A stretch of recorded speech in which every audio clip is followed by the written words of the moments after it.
In 1513, an Ottoman admiral named Piri Reis drew a map of the world.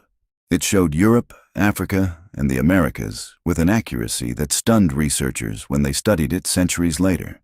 But the part that stopped them cold was at the bottom of the map.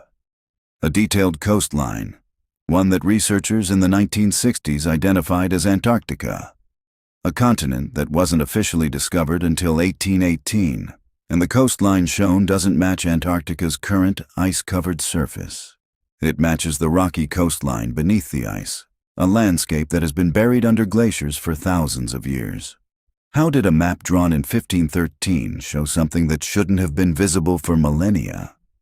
Piri Reis was a real historical figure, an Ottoman admiral and cartographer who lived from roughly 1470 to 1553. He was a skilled and respected mapmaker whose works were used by the Ottoman Navy for navigation. The map in question was discovered in 1929 during renovations of the Topkapi Palace in Istanbul. It was drawn on gazelle skin and dated 1513. Piri Reis himself wrote notes on the map explaining his sources. He claimed to have compiled it from older maps, including some that he said dated back to the time of Alexander the Great, and possibly charts captured from Christopher Columbus. The map's depiction of the Americas is remarkably accurate for 1513, only 20 years after Columbus's first voyage. The Atlantic coastlines of Europe and Africa are also rendered with impressive precision. And then there's the southern landmass. In 1960, Captain Lorenzo Burrows of the U.S. Navy studied the Piri Reis map and forwarded his findings to the Hydrographic Office. His conclusion was striking.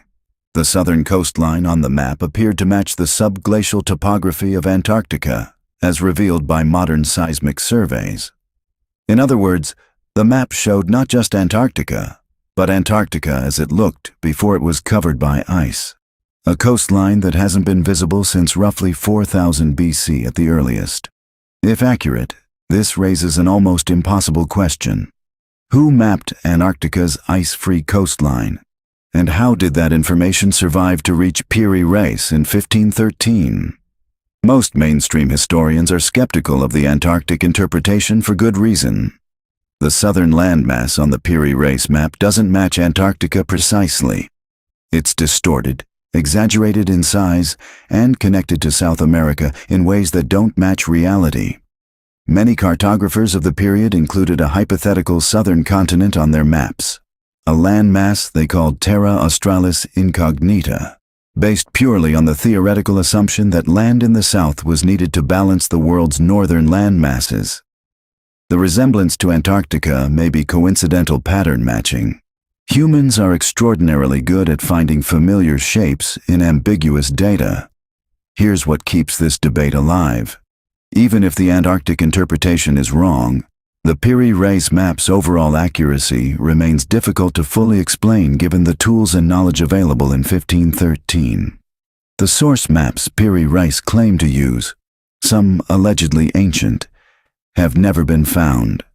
If they existed, they suggest a tradition of geographical knowledge stretching back far further than our historical record of exploration. Some researchers argue that the ancient world was far more seafaring than we credit, that civilizations we consider primitive were navigating the open ocean thousands of years before the age of European exploration, accumulating geographical knowledge that was copied, recopied, and partially preserved into the medieval period.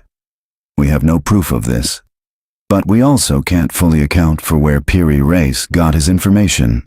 The Piri Reis map sits today in the Topkapi Palace Museum in Istanbul, a 500-year-old piece of gazelle skin that has generated more controversy than almost any document in cartographic history. It may be a remarkable coincidence. It may be evidence of lost geographical knowledge stretching back thousands of years. It may be something in between. What it definitely is a reminder that the history of human knowledge is full of gaps, and that sometimes what gets lost is more interesting than what survives. Subscribe for a new ancient mystery every week.